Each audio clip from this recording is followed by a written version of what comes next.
حضور غوث پاک رضی اللہ تعالیٰ عنہ نے 40 سال دین کا کام کیا. صبح کے وقت فقہ کا درس دیتے تھے فجر کے بعد، کچھ دیر کر ناشتہ کرتے سو جاتے، پھر آ کے مدرسے میں پڑھاتے باقاعدہ بچوں کو. غوث پاک رضی اللہ تعالیٰ عنہ کی سیرت پر آپ ساری کتابیں پڑھ لیں، ساری کتابیں لو، میں نے بھی بڑا ہی دعویٰ کر دیا، یعنی ساری کتابیں جتنی اب تک چھپی ہوئی ہیں ساری پڑھ لو، کہیں نہیں ملے گا کہ ہم غوث پاک کے آستانے پہ گئے. غوث پاک کسی بندے نے یہ نہیں کہا ہم غوث پاک کے آستانے پہ گئے، غوث پاک کے دربار پہ گئے. سب نے یہی لکھا ہے کہ ہم حضور غوث پاک کے مدرسے میں گئے. ہمارے نا مدرسوں میں سبق تقسیم ہوتے ہیں، سال جب شروع ہوتا ہے نا تو سبق تقسیم ہوتے ہیں. ہمارے مدرسے میں بھی تقسیم کرتے ہیں ہمارے مولانا. آپ حدیث پاک پڑھائیں گے، فلانا استاد منطق پڑھائے گا، فلانا فلسفہ پڑھائے گا، فلانا یہ سبق تقسیم ہوتا ہے، فلانا قرآن، فلانا حدیث، فلانا فقہ. تو غوث اعظم کے مدرسے کے جو ناظم تعلیمات تھے وہ کہنے لگے حضور سبق بانٹنا ہے تو آپ کو کون کون سے سبق دے دیں، کون کون سا پیریڈ پڑھائیں گے؟ تو آپ فرمانے لگے نہیں پیریڈ رہنے دو. حضور پھر فرمایا اس طرح کرو، لائق بچے تم رکھ لو اور نلائق سارے مجھے دے دو، میں جانوں اور نلائق جانے، نلائق سارے میرے. غوث پاک رضی اللہ تعالیٰ نلائق سارے رکھ لیے، کند ذہن. اور حضور غوث پاک ان کو اسباق پڑھایا کرتے، ان پر محنت کرتے. فجر کے بعد فقہ کا درس، 10 بجے مدرسے کی کلاس، زور کے بعد حدیث پاک کا درس، مغرب کے بعد تفسیر بیان کرتے. بانج علموں جو کرے فقیری وہ کافر مرے دیوانہ. اور عشاء کی نماز کے بعد ہفتے میں 3 جلسوں سے خطاب. اور یہ سارے کام کر کے نا تو پھر بھی غوث اعظم جب دنیا چلی جاتی تو وضو کر کے مصلی پہ بیٹھ جاتے. اور 40 سال بیت گئے، ساری رات اللہ کی بارگاہ میں عبادت کرتے. 40 سال حضور غوث پاک کو اللہ نے بڑا اعزاز دیا، کتابیں لکھی، ڈیوٹی کی، محنت کی، کوشش کی پوری دنیا میں. میں پہلے بھی بتا چکا ہوں، پھر بتاتا ہوں. یہ جو صلاح الدین ایوبی کا بہت نام لیتے ہیں نا، بہت بڑے مجاہد تھے. صلاح الدین ایوبی کے ساتھ 70,000 کی فوج تھی، سارے کے سارے غوث پاک کے مرید تھے. صلاح الدین ایوبی نے حضور غوث پاک کی زیارت نہیں کی پر تعلیم غوث پاک کے مدرسے میں حاصل کی. اس کو بڑا شوق ہو نا کتابیں دیکھنے کا، وہ میرے پاس آئے، میں دکھاؤں گا انشاءاللہ. صلاح الدین ایوبی حضور غوث پاک کے مدرسے کا طالب علم ہے. یہ آپ کے ملک میں 2-3 دن سے رٹا چل رہا ہے، وکیلوں کا، ڈاکٹروں کا، کل سے یونیورسٹی کا بھی چل گیا ہے. یہ لڑائی کسی مولوی 2 گروپوں میں ہوئی ہوتی نا، چلو نام بولو، میں نے پتہ ہے اگلی گل جائے، کسی مولویوں کے 2 مدرسوں میں ہوتی نا تو جو طوفان اٹھنا تھا نا ہر چوک میں، مولوی لڑاندے ہی بڑا نہیں. یہ بڑی میں نے دعوت دی تھی پرسوں، میں نے کہا جب وکیل مکمل تعلیم کر لینا اسے 2 سال مدرسے میں لاؤ، ہم اسے سکھائیں گے اٹھنا کیسے ہے، بیٹھنا کیسے ہے. ان کو لاؤ، اس لیے کہ ہم اپنی بات نہیں بتائیں گے، ہم بتائیں گے محمد عربی کی باتیں صلی اللہ علیہ. مہربانی کرو، مجھے کوئی شکوہ نہیں ان سے، کوئی کسی قسم کا نہیں. اس لیے کہ ہمارے ملک میں نا احتجاج کا کلچر پروموٹ کیا گیا، ہم نے یہ ماحول بنا کے دیا ہے سڑک بلاک کرنے کا. یہ ہمارے قریب ایک گاؤں ہے تو روز ڈکیتیاں ہوتی تھی، بچہ بھی قتل، پولیس والے سنتے ہی نہیں تھے. ان بیچاروں نے روڈ بلاک کیا تو سب صحیح ہو گیا، اسی وقت سارا کچھ ہو گیا. اب پہرے داری بھی لگتی ہے، اب چوکیاں بھی قائم ہو گئی، سب کچھ ہو رہا ہے. مزاج بنا دیا ہم نے. یہ عدم برداشت ہے، یہ کلچر خطرناک ہے، یہ کلچر تباہ کرے. وکیل کوئی غیر نہیں، ہمارے اپنے بھائی ہیں. کون ہے وہ؟ ڈاکٹر کون ہے؟ ہمارے اپنے. یہ جو بچے یونیورسٹی میں لڑے کون ہیں؟ ہمارے اپنے. ہم ان کو کاٹ کے نہیں پھینک سکتے، یہ کوئی دوسرے لوگ نہیں. سب کو ضرورت ہے ایک دوسرے کی، لیکن خدا را مہربانی کرو معاشرے میں برداشت کا کلچر پیدا کرو، سکون کا کلچر پیدا کرو، سہنا سیکھو. سنو ایک بات کرتا ہوں، اللہ کرے کہ میں سمجھا سکوں. سارے فیصلے خود نہ کرو. اگر تمہیں نظر آئے نا کہ آپ کے ساتھ کہیں ناانصافی بھی ہو رہی ہے تو ساری عدالتیں دنیا میں نہیں لگنی، ایک قیامت میں بھی لگنی ہے. ہاں امام حسن کو زہر دے دیا گیا تو امام حسین کہنے لگے بھائی بتاؤ کس نے دیا ہے؟ فرمایا حسین اگر وہ نہیں جس پر مجھے شک ہے تو میں کسی آدمی کا بلا وجہ تمہیں نام کیوں بتا دوں؟ کہا پھر بھائی آپ اشارہ تو نہیں بتا دے. تو فرمایا حسین اگر وہی ہے نا جس پر مجھے شک ہے تو پھر بھی میں نے فیصلہ اپنے رب پہ چھوڑ دیا.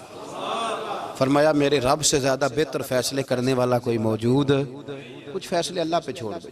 آپ یقین کریں آپ کو بڑا ہی مزہ آئے گا, آپ کو سکون آئے گا زندگی میں. کچھ فیصلے اللہ پہ چھوڑو, برداشت کا کلچر پروموٹ کریں اس وطن کے اندر. یہ بڑا پیارا ملک ہے, اس میں برداشت کا کلچر پیدا کریں. وکیل کو ہر وقت ڈاکٹر کی ضرورت ہے, ڈاکٹر کو ہر وقت وکیل کی ضرورت ہے. ہم ایک دوسرے کے بغیر دیکھیں نا, میں نے آئین بھی رکھا ہوا ہے پاکستان کا, لیکن اس کے باوجود کو مسئلہ بن جائے تو میں کسی وکیل صاحب کو فون کرتا ہوں.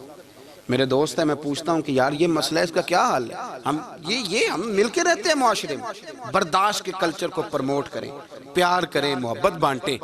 یہ وطن ہے, اس کو مل کے سنواریں گے تو انشاءاللہ تعالیٰ یہ رسول اللہ کے دین کا قلعہ بنے گا بڑا مضبوط. اس سے پیار کریں. مثبت غلط بات ہے تو اس کو آپ سمجھائیں, اس پر تبلیغ کریں, لیکن یہ نہ کریں کہ آپ عدم برداشت کا ماحول پیدا کریں. حضور غوث پاک رضی اللہ تعالیٰ عنہ دین کا کام. ایک بات, اللہ والوں کے پاس لوگ دعاؤں کے لیے جاتے ہیں. کیوں جاتے ہیں؟ سنو, میرے ساتھ ایک شخص رہتا ہے, صبح سے شام تک میری ڈیوٹی کرتا ہے, نوکری کرتا ہے, خدمت کرتا ہے, گاڑی چلاتا ہے, یہ کرتا ہے, وہ کرتا ہے. ایک صاحب ہیں جو 3 سال کے بعد ملتے ہیں. وہ جو 3 سال کے بعد ملتے ہیں وہ شکوہ کرتے ہیں کہ پیر صاحب اس کی بات زیادہ مانتے ہیں. تو پیر صاحب اب کدھر جائیں, یہ سارا دن پیر صاحب کی مانتا ہے. نہیں سمجھ آ رہی ہے آپ کو بات؟ یہ مزاج ہے نا جی.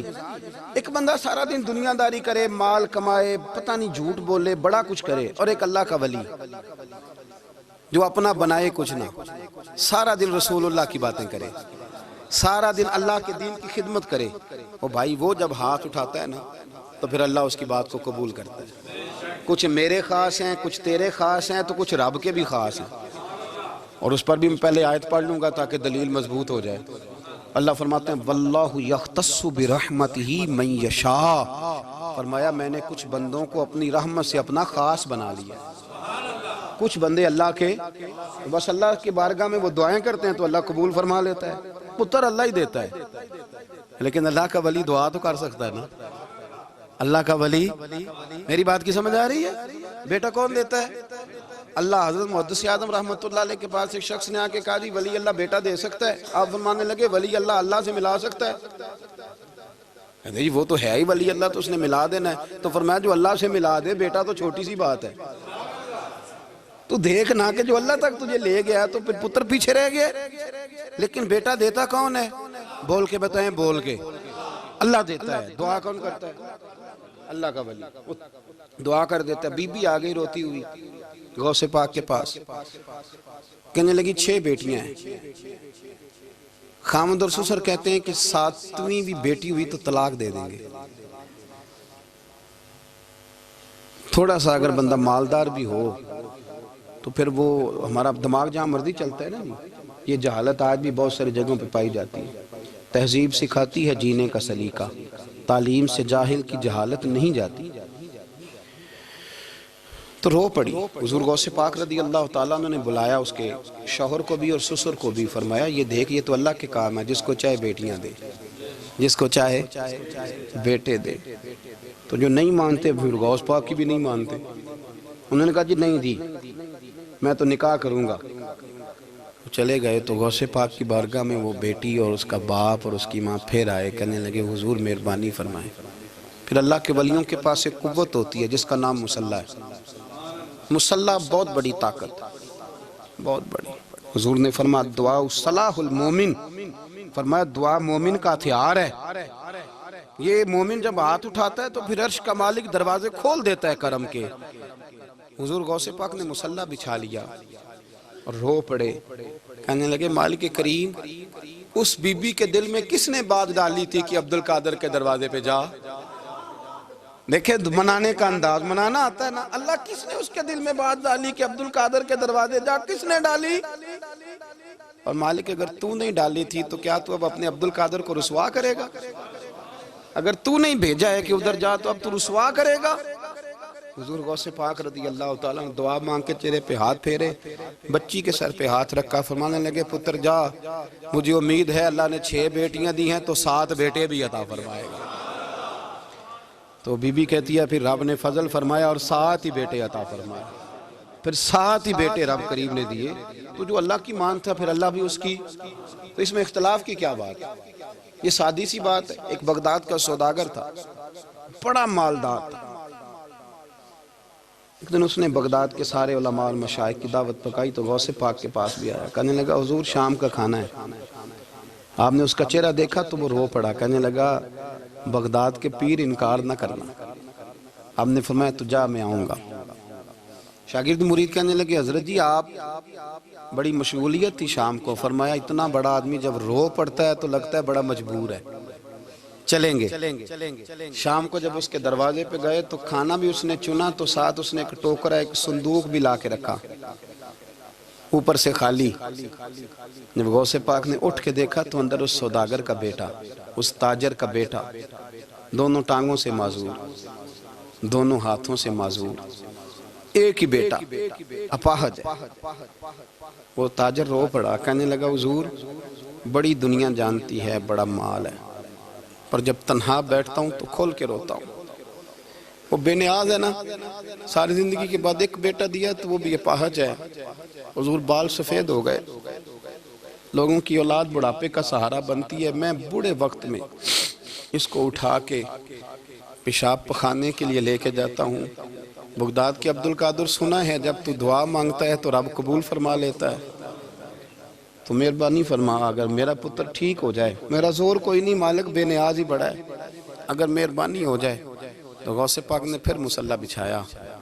مصلی بچھا کے کہنے لگے مالک تو اپنے بندوں کے دل میری طرف کیوں موڑتا ہے, اور اگر موڑتا ہے تو پھر رحمت کی نظر فرما, بندہ نوازی فرما. ایک باپ اتنے رو رو کے آنسو بہا رہا ہے تو کرم نوازی فرما. حضور غوث پاک نے ابھی چہرے پر ہاتھ نہیں پھیرے کہ بچہ اللہ اکبر کہتا ہوا صندوق سے باہر نکل آیا.